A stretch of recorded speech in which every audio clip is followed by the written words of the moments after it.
Morning to everyone, मेरा नाम है रचित पवार और आप मेरे साथ जुड़ चुके हो सॉफ्टवेयर टेस्टिंग कंसेप्ट के लेक्चर नंबर 4 में। आज का जो हमारा टॉपिक है वो है basic terminologies of software testing.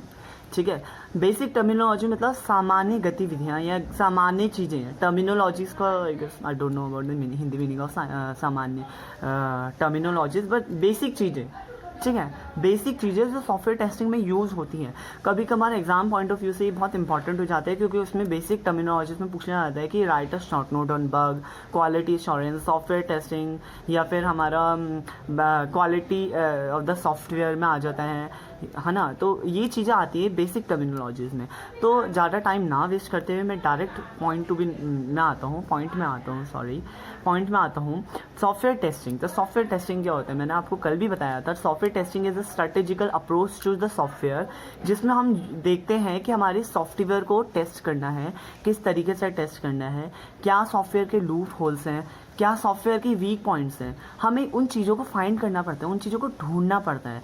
तो ये हमारा होता है सॉफ्टवेयर टेस्टिंग, मतलब ऐसी कमियां जो हमारे सॉफ्टवेयर में हैं उनको ढूंढना और उनको फिल करना, उसे हम बोलते हैं सॉफ्टवेयर टेस्टिंग।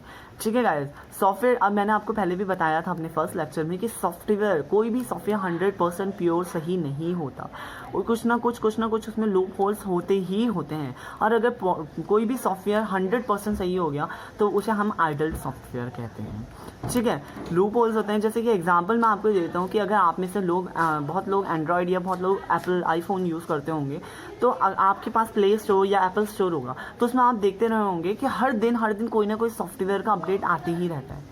तो वो सॉफ्टवेयर का अपडेट क्यों आते हैं कि हर दिन प्रोग्रामर या कोई कोडर उस सॉफ्टवेयर को चेक करता है, टेस्टर उस सॉफ्टवेयर को चेक करता है, और उसमें कोई कमियां निकलती है, फिर वो उस चीज़ को सही करता है। फिर वो एक चीज़ को सही करते हैं तो दूसरी कमी निकल जाती है, दूसरे को सही करता है तो तीसरी कमी निकल जाती है। तो यही है सॉफ्टवेयर टेस्टिंग, और उसको अपडेट देते रहना। ठीक है, सेकेंड हमारा आता है बग हमारा जिसे हम बोलते हैं कि एरर होते हैं, रिपोर्ट्स होती हैं। बग्स हमारे, जब हम सॉफ्टवेयर या कोड जब हम लिखते हैं तो हमारी एरर्स आती है। अब वो किसी भी तरीके की एरर्स होती है, लॉजिकल एरर हो सकती है, वो हमारी सिंटैक्चुअल एरर हो सकती है, ठीक है, रन टाइम एरर हो सकती है, कंपाइल टाइम एरर हो सकती है। तो बग्स क्या होते हैं, वो एक्शंस होते हैं, वो मेथड होते हैं जिससे हमें पता चलता है कि कोई एरर आ रही है, कोई रिपोर्ट आ रही है। ठीक है, फिर हमें उसे सही करना पड़ता है। उसके बाद आता है हमारा थर्ड, सॉफ्टवेयर क्वालिटी। तो सॉफ्टवेयर क्वालिटी क्या से आप क्या समझते हो? सॉफ्टवेयर की क्वालिटी हर एक डेवलपर का या हर एक कोडर का यही मेन मकसद होता है कि भाई अगर हम यूज़र को कोई सॉफ्टवेयर प्रोवाइड करें तो वो सॉफ्टवेयर बेस्ट क्वालिटी का होना चाहिए। तो सॉफ्टवेयर की क्वालिटी को भी हमें सर्टिफाई कराना पड़ता है, वो एबिलिटी जिससे हम सॉफ्टवेयर की क्वालिटी को निभा रहे, उसे हम बोलते हैं सॉफ्टवेयर क्वालिटी। फोर्थ हमारा आता है क्वालिटी एश्योरेंस, मतलब अब हमने सॉफ्टवेयर बना तो दिया, अब हमें उसकी क्वालिटी को चेक करना पड़ेगा। उसके लिए एक अलग से वो आता है, उसमें हमारे मॉडल्स आते हैं, कोकोमो आता है हमारे, कोको मतलब कंस्ट्रक्टिव कॉस्ट मॉडल, जिसमें हमारे सॉफ्टवेयर के लाइंस ऑफ कोड्स के द्वारा हम लोग पैसे जोड़ते हैं कि मतलब जो डेवलपर है, अगर डेवलपर ने कोई सॉफ्टवेयर बनाया है तो भाई उसको कितने पैसे मिलने चाहिए। कोकोमो वाले कंस्ट्रक्टिव कॉस्ट मॉडल आते हैं, और बहुत सारे ऐसे आते हैं जो क्वालिटी को अश्योर करते हैं। बड़ी बड़ी FBI है या फिर IDBI है, ये या ICAI मतलब ये बहुत सारी ऑर्गेनाइजेशन है जो किसी भी सॉफ्टवेयर, किसी भी प्रोडक्ट को क्वालिटी एश्योर कराती है कि हाँ भाई ये बहुत अच्छी क्वालिटी का है। तो वो होता है हमारा क्वालिटी एश्योरेंस। अब हमारा आता है क्वालिटी कंट्रोल। अब हमने क्वालिटी को एश्योर तो कर दिया कि भाई ये क्वालिटी अच्छी है, पर उसे कंट्रोल भी तो करना पड़ेगा। अब ऐसा तो नहीं कि सारी क्वालिटी बहुत अच्छी हो, ठीक है, सारी क्वालिटी को पास मिल जाए। तो फिर इस चीज़ के लिए हम क्वालिटी कंट्रोल का यूज़ करते हैं कि भाई किसी भी सॉफ्टवेयर की क्वालिटी एक कंट्रोल, एक निर्धारित लिमिट में रहे। ऐसा नहीं कि वो बहुत अच्छी हो जाएगी या बहुत बुरी हो जाएगी, बेकार प्रोडक्ट भी कभी कभार बहुत अच्छा हो जाएगा। तो ये चीज़ सॉफ्टवेयर कंट्रोल में आता है, क्वालिटी कंट्रोल में आता है। अब आता है सॉफ्टवेयर लाइफ साइकिल। जैसे कि आप सबको पता ही है कि भाई किसी भी सॉफ्टवेयर को बनाने के लिए या किसी भी सिस्टम को बनाने के लिए हम SDLC का यूज़ करते हैं, सॉफ्टवेयर डेवलपमेंट लाइफ साइकिल का या सिस्टम डेवलपमेंट लाइफ साइकिल का। हम उसे इसलिए यूज़ करते हैं जिससे हम एक स्ट्रेटेजिकल वे में उसको बनाएं। उसके बाद बहुत सारे मॉडल्स आ जाते हैं जो इस चीज़ को यूज़ करने के लिए होते हैं, जैसे वाटर साइकिल मॉडल या फिर आइटरेटिव मॉडल। ये बहुत सारे मॉडल्स आ जाते हैं, पर ये सारे मॉडल्स किसको ध्यान में रखते हुए आते हैं? SDLC को, सॉफ्टवेयर डेवलपमेंट लाइफ साइकिल या सिस्टम डेवलपमेंट लाइफ साइकिल को, जिसमें हमारे बहुत सारे फेजेज आते हैं जैसे planning, development, analysis, coding, testing, debugging, maintenance. ये सारे हम लोगों के मतलब SDLC के वो आ जाते हैं, फेजेज आ जाते हैं जिनको ध्यान में रखते हुए हमें अपना काम करना पड़ता है, हमारा अपना सॉफ्टवेयर बनाना पड़ता है। उसके बाद आता है हमारे टेस्ट केस। टेस्ट केस क्या होते हैं? एक आर्टिफैक्ट होते हैं। आर्टिफैक्ट्स मतलब आप समझते होंगे जिसको मतलब एक जिसे बोलते हैं मॉडल या फिर कुछ सामान, हिंदी भाषा में हम बोल सकते हैं कि एक सामान होता है जिसे हम टेस्ट करते हैं, जिसमें हम टेस्ट केस मतलब अगर हमारे एक सॉफ्टवेयर है, एक प्रोडक्ट है, तो उसमें हम अलग अलग केसेस लेते हैं और हम उसे टेस्ट करते हैं, तो वो टेस्ट केस में आ जाता है। अभी मैं आपको एक थ्योरेटिकल वे में आपको पूरा दिखा दूंगा, बता दूंगा, आप उसको स्क्रीनशॉट ले लीजिएगा। उसके बाद क्या होता है? Test design. टेस्ट डिज़ाइन मतलब डिज़ाइन करना, जो छोटे छोटे पार्ट्स जैसे हम केसेस में हम लोगों ने वो कर दिया, अब उसे हम डिज़ाइन करेंगे, इम्प्लीमेंट करेंगे।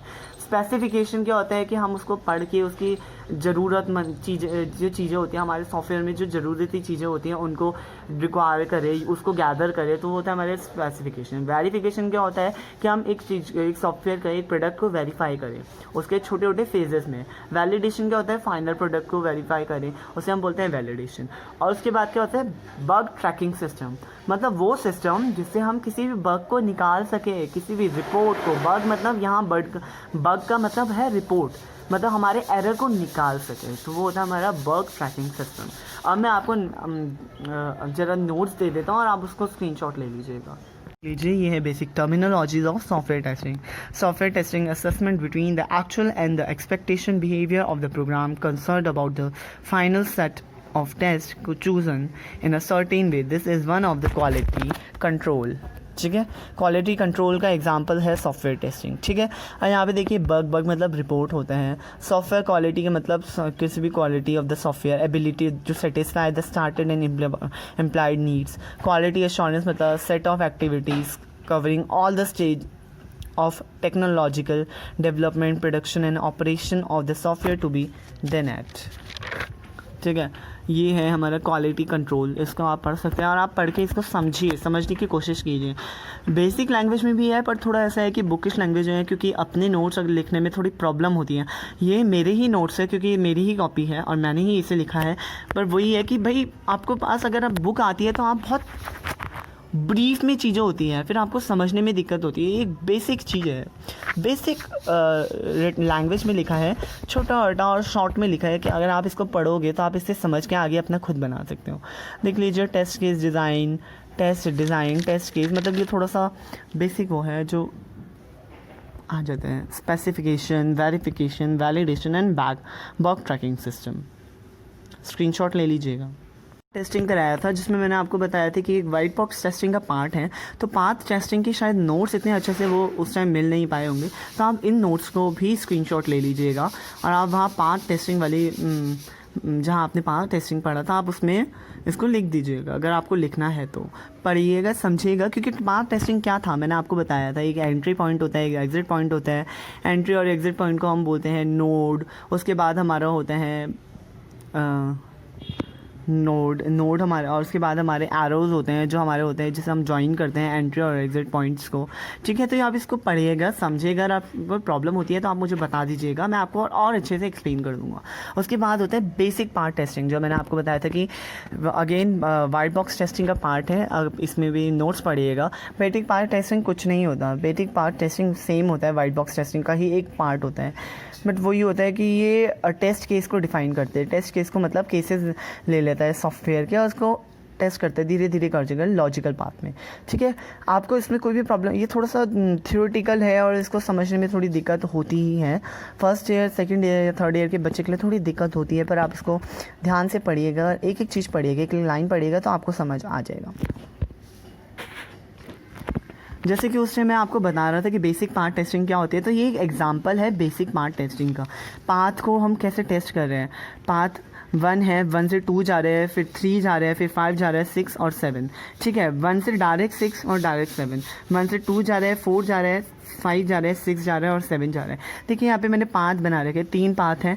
ठीक है, बेसिक पार्ट टेस्टिंग का वो जो एग्जांपल है, ये बहुत अच्छा एग्जांपल है, आप वहाँ से देख लीजिएगा।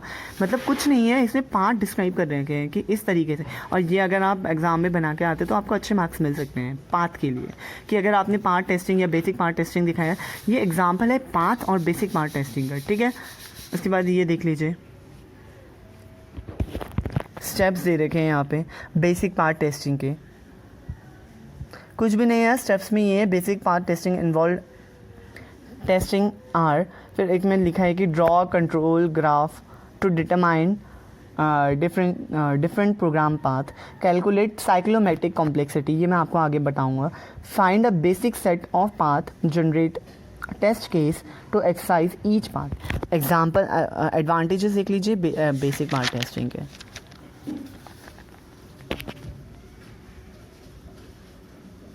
सो प्लीज़ आप स्क्रीनशॉट ले लीजिएगा, फिर मैं आपको बताता हूँ। पढ़ा कि बेसिक पार्ट टेस्टिंग, और हमने थोड़ा सा पढ़ा था कि basic strategies of part testing. अब हम आगे पढ़ते हैं कि जैसे कि अभी बेसिक पार्ट टेस्टिंग में पढ़ते हैं कि प्रोग्राम ग्राफ और साइक्लोमेट्रिक कॉम्प्लेक्सिटी, तो आप थोड़ा सा कंफ्यूज हो गए होंगे कि ये चीज़ें क्या होती हैं। तो आगे हम इनको पढ़ेंगे। सबसे पहले आगे हमारा एक टॉपिक आता है जिसे हम बोलते हैं program graph. Program graph is nothing, simple होता है भाई। हम लोग ने एक, जैसे हम लोग एल्गोरिदम लिखते हैं, सेम टू सेम वैसे ही होता है, और उस एल्गोरिदम की बेसिस में हम एक वो बनाते हैं, ग्राफ बनाते हैं, एक फ्लो चार्ट टाइप बनाते हैं, जिसमें हम सर्कल से बनाते हैं, हम आइडेंटिटीज़ और एरो से बनाते हैं, हम जॉइनिंग। ठीक है, मैं आपको अभी एक अब इसमें जैसे है थ्योरी बता देता हूँ जैसे आपको मैं, कि it is a graphical representation of program source. The nodes of a program graph represent the statement fragments of a code, and the edges represent the program and the flow control. ठीक है, मैं आपको इसके notes दिखा देता हूँ, और notes के बाद आप समझ जाएंगे कि मैं क्या कहना चाह रहा हूँ। ये प्रोग्राम ग्राफ का नोट्स है, आप प्लीज़ इसको सबसे पहले स्क्रीनशॉट ले लीजिएगा, क्योंकि स्क्रीनशॉट में ऐसा होता है कि पर्सन का अगर वीडियो आगे चल भी जाती है तो स्क्रीनशॉट में आप देख सकते हैं। देख लीजिए, सबसे पहले हमने क्या किया, एक एल्गोरिदम टाइप बनाई, आप इसको पढ़ लीजिएगा। The construction of the program graph for the simple and the basic task, each linear lines is use to enumerate relevant node of graph. ठीक है, उसके बाद फाइनली आपका प्रोग्राम ग्राफ कुछ ऐसा दिखता है। सिंपल है प्रोग्राम ग्राफ, देख लीजिए 2 3 4 5 6 7 8 9 एंड 10, ये आपका सिंपल बेसिक प्रोग्राम ग्राफ है। प्रोग्राम ग्राफ के बाद आता है आपका डीडी ग्राफ। ठीक है, डिसीजन टू डिसीजन ग्राफ, ये भी बगल में ही है, साफ दिख जाएगा आपको नोट्स की, क्योंकि नोट्स प्रोवाइड कराना is the basic duty for the any teacher. तो ये डिसीजन टू डिसीजन ग्राफ है, ये कुछ नहीं है, एक सिंपल ग्राफ है।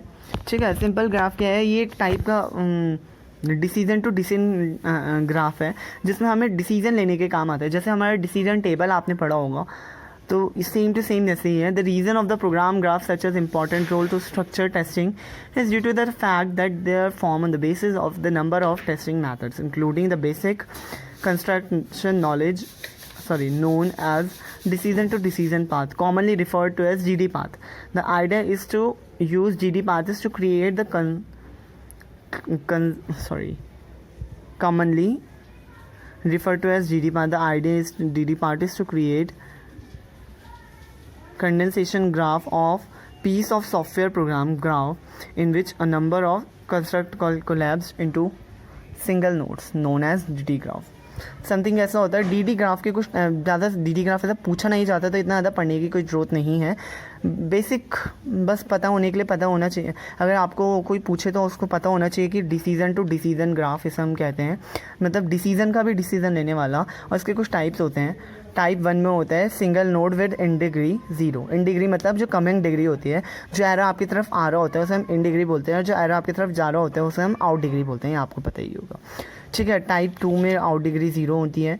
टाइप 3 में in degree greater than equals to 2 होती है, और आउट डिग्री भी ग्रेटर देन इक्वल्स टू 2 होती है। टाइप 4 ये है, और टाइप 5 ये है। आप प्लीज़ इसको स्क्रीनशॉट ले लीजिएगा, टाइप और टाइप 5 का। इसको बताने की इतनी ज़्यादा ज़रूरत नहीं है।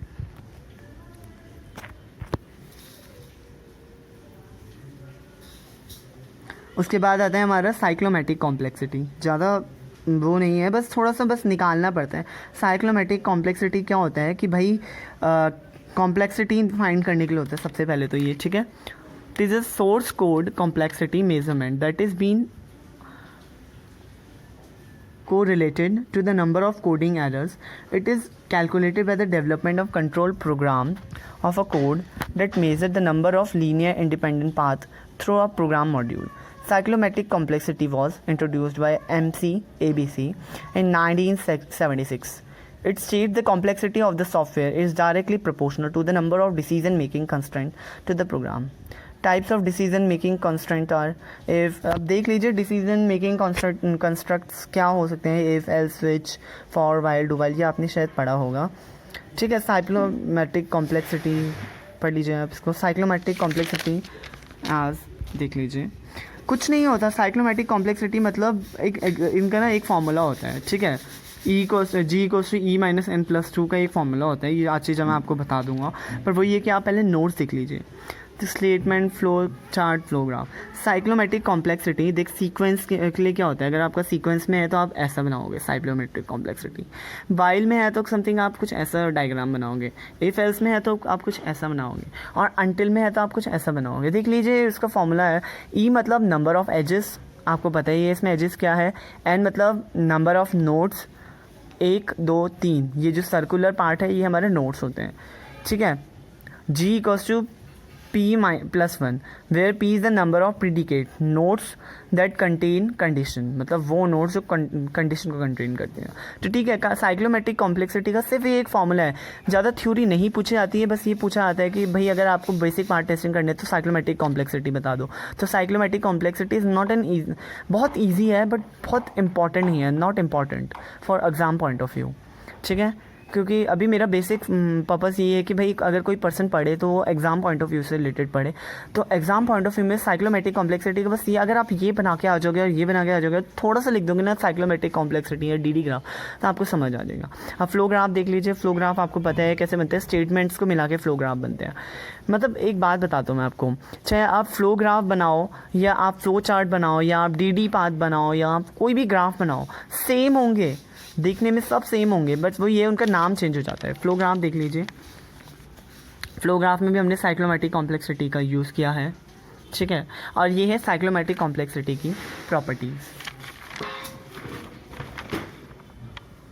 ठीक है आपको समझ आ ही गया होगा thank you so much for watching this video if you would like to ask any questions you can write in on comment section thank you so much